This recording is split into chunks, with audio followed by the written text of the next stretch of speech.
Soul Kisses TV, and today I'm speaking with my new favorite gospel rapper, Brother Hahz. Yeah. What's up, everybody?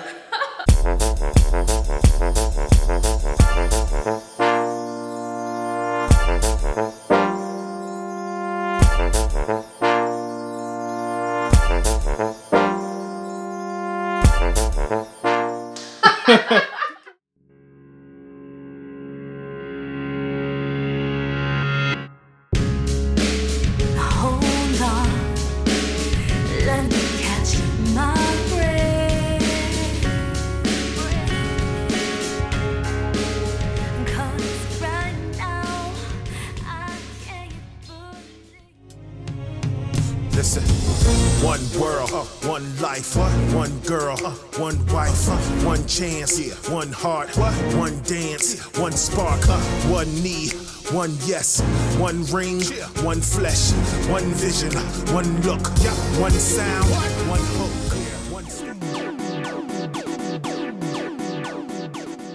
What's your elevator speech? Like, who is Brother Hahz? Brother Hahz is just a young man that's out here to help uplift the young people, you know, and all God's people. I mean, in church, unchurched, just trying to reach people, and just a young man that's been through a lot, that can share his story through testimony and through songs, and can be the voice for a lot of people. Be the voice for a lot of people for whatever they're going through. I can be their voice because I've been in those places. So I can be the voice to speak for them. You know, I discovered Brother Hahz because I was watching online night service on West Angeles. That's crazy, by the way. I know, and I was like, you know, because I used to live in Cali and I used to go to that church, and I discovered you, and I was like, it was so great. The entire stadium or church was like jamming. It was so good. That was an epic night. Oh, it was so. I wish I could record it and show people how great it was.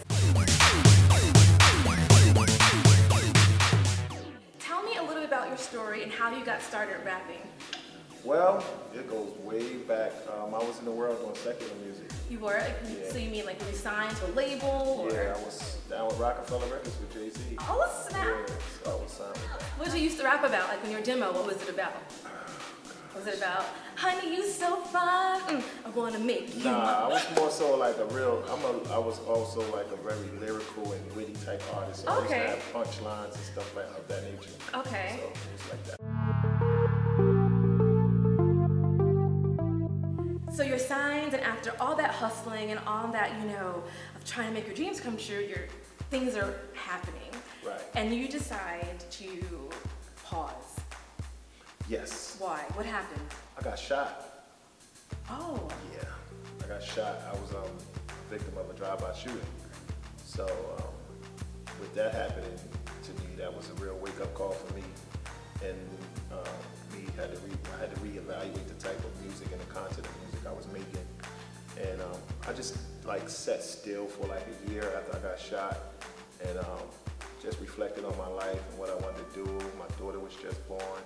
So, you know, and I just decided to make a conscious decision to change, and I prayed about it. And then some things happened there with God to show me that this is what he wanted me to do.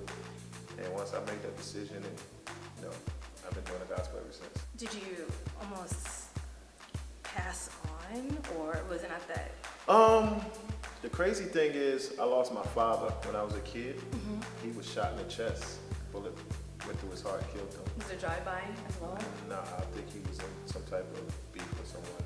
Okay. And when I got shot in the chest. So it was like, I felt like it was a generational curse being broken, because the bullet missed my heart by 2 inches. Wow. And it went through his heart and killed him. So 2 inches? Yeah. That's a serious gunshot wound. Yeah, man. It's crazy. You're recovering for a year. You're like, you know what? Whoa, let me slow down and think about the direction of my life. Why did you think that it was music that had to change, as opposed to, I don't know, something else? Because my whole life was predicated around music. My whole life I've been doing music. That's been my passion. That's been my dream. And I realized I had a daughter, and the type of things I was, you know, rapping about and writing about wasn't good music. It was putting out negative energy into the earth and to the world, to the people. And I just, you know, came to a conscious decision that I had to make a change. And what happened was I was asked to perform at a talent show for some kids in a high school. And it was like an epiphany, because it was like I performed and a row of women, well, girls, they were young girls from the high school, start crying while I'm performing. They were crying? Yeah, so I'm thinking something happened in the midst of my show. Like, I thought something, like, I didn't think anything of it. I was like, wow, I wonder what happened to them. Because they were crying while I was performing. I was like, oh man, because I never experienced anything like that. Yeah. Come to find out, after I finished performing, I walked backstage and here comes the group of girls, like 5 or 6 of them, was like, that song you did touched us so much. And that was like, wait, right there. What was the song? It was a song I had called Where You Want to Be 5 Years From Now. Really? Yeah. So that sounds inspirational. That doesn't sound like it was, you know. No, it was a very positive song, yeah. Okay. Because I used to do some positive records a lot, so I wasn't like a gangster rapper, I never was. In the words of Brother Hahz, what is hip hop? Hip hop is just like, it's a feeling, it's a culture, it's a movement. It's just words being expressed from the soul through lyrics, through words. It's just a form of expression. Okay. From the deep-rooted soul of a person. It's serious. It's serious. I remember from when I was a kid, they used to have little ciphers, and I started rapping at like a young age, 12 years old. So, you know, and I used to, you know, come up from the old school hip hoppers and the older guys rap, and I come in there and do a little. With the older guys? Yeah, with a 4 to 6 bar verse, I just say something real funny, and the crowd would go crazy. Like, I knew I had it from a kid. Like, it was just a gift that God gave me, so it was something I was good at for a long time. Who influenced you? Big Daddy Kane. He was my favorite. Big Daddy Kane was my all-time favorite. I mean, I emulated him so much. Like, I had my 2 dances and everything coming. Like, I'm a huge Big Daddy Kane fan. So were you like all like smooth, like also like in your like, because you know he was like the play of the pimp. Yeah, I had the little suit on and everything. No way! Yeah, I did all that. How did God talk to you during that year of reflection? I think he spoke to me through that performance. That experience was the like, I felt it in my spirit. Like, that's what God was trying to tell me. This is what I want you to do. This is the direction I want you to take your life. This is your purpose. This is why I spared your life. I want you to do this. And that's from that point on, and that was, my mind was made up to just do positive music and spiritual music. Did you get any resistance when you decided to change path and direction? I mean, when you're making a change in life, you're gonna have people that expose themselves to who they are, who they really are in your life. Okay. So I had a lot of people that, you know, were more like, oh, you do gospel now, that's what's up. Because it's something positive, they can't say nothing bad, but that don't mean that they just for it. You know, I had my true friends that stayed there and sticked around and followed me and was, you know, encouraging me and supporting what I do, like my man Fred. Like, they supported me, you know, and you know, followed me. Because it was more so like, I'm your friend first, you know what I mean? So whatever you're doing, as long as it's something positive, I'm behind you. What was the biggest success from your first gospel album, and what was the lesson that you learned before you did your next album? The success of my first gospel album was being heard by some of the big wigs in the gospel industry. And what's the greatest lesson you learned? Everyone's a human being first. Okay. Before they are gospel artists, before they are pastors, bishops, preachers, they're human first. And I learned that, you know, everybody's not for you. A lot of people feel threatened by your gift and your anointing. I just learned to not, you know, take it so personal, because at a certain point during my career, I used to take it personal because I didn't understand why would people be that way. But I got to a level of maturity where I just started to learn to pray for them and still be who I am to them, even though they weren't who they were supposed to be to me.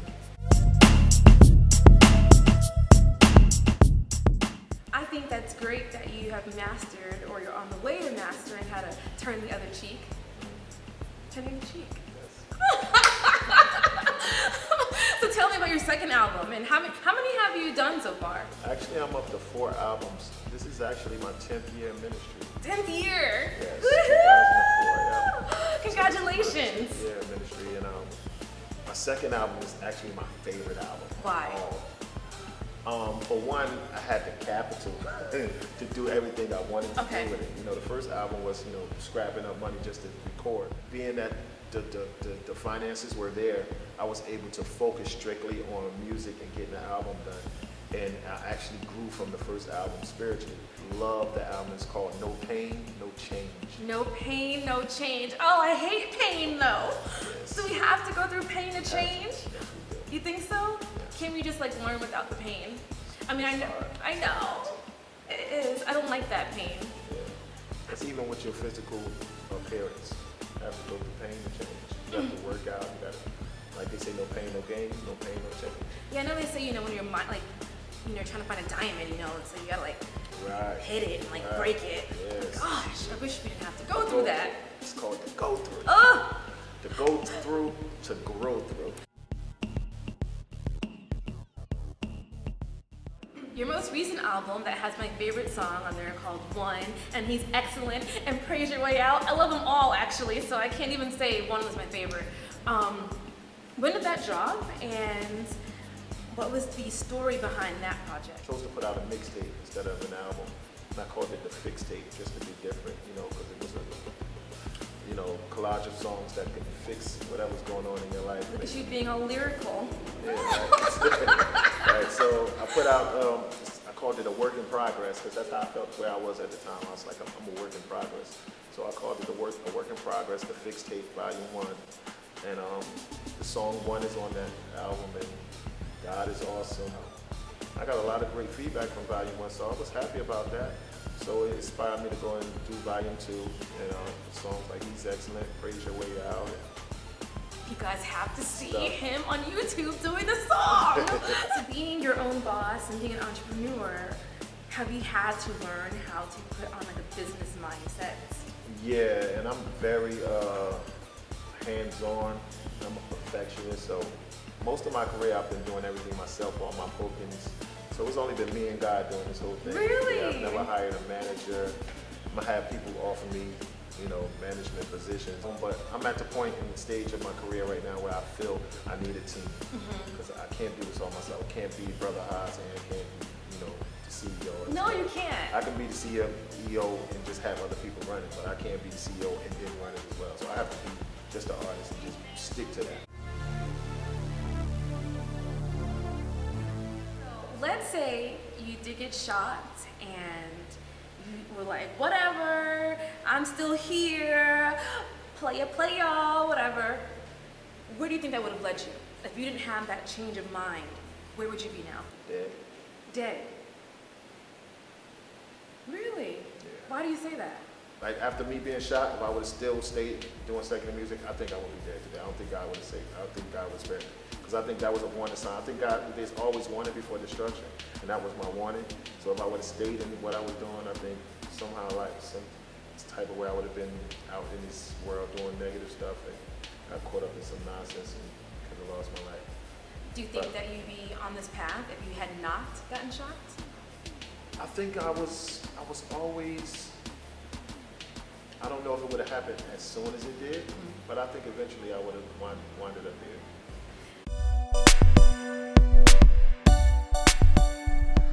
When you meet your maker at the end of your long life and you're 110, and you say, woo, I'm tired, I used all the gifts you've given me. What do you want your legacy to be? I was someone that made an impact on a lot of lives.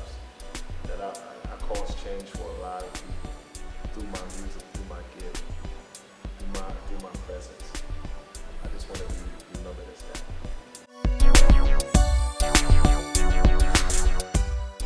How do you stay focused, and what advice can you give to other young people that are trying to do something positive, but you know they may not have the support system? What advice can you give them so they can stay anchored in their purpose? I would say prayer. I would say pray and keep going. Because when you pray and keep going, God will eventually open doors for you. So that's what you have to do. You can't get discouraged because discouragement going to come. When it do come, you just gotta overlook it and just understand that it's part of the process to get to where you're trying to go. And just keep going. And if you do that, I promise you, God will open doors for you. Ah, hallelujah!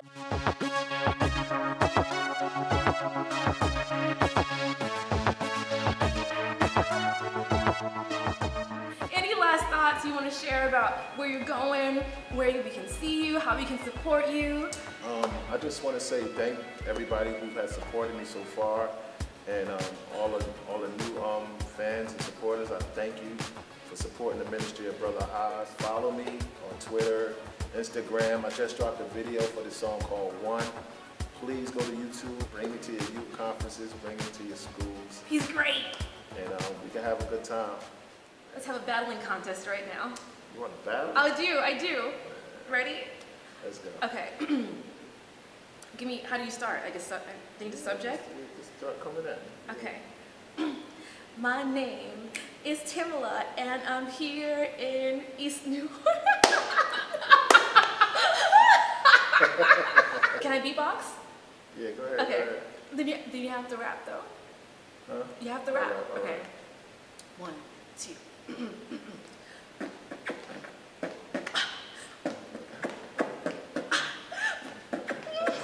can't do it for long. I don't know what to say. I know that y'all my friend, but if I battle Tamala, her ball won't win, like her last name.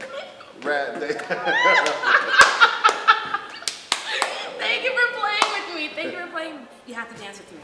That's how we sign off here. Okay? Soul Kisses TV. Yeah. Here we go, guys. We're over and out. Soul Kisses, Brother Hahz, Tamala on the microphone. She's rapping again. I'm rapping and I'm smooth. I'm fresh to death. I'm the bomb. Diggity. And she got the groove. Yeah, baby. Bye, guys. Soul Kisses TV. Brother Hahz. Will you be what? The O-N-E. Choose one game, one sport, one name, one thought, one book, one God, one spirit.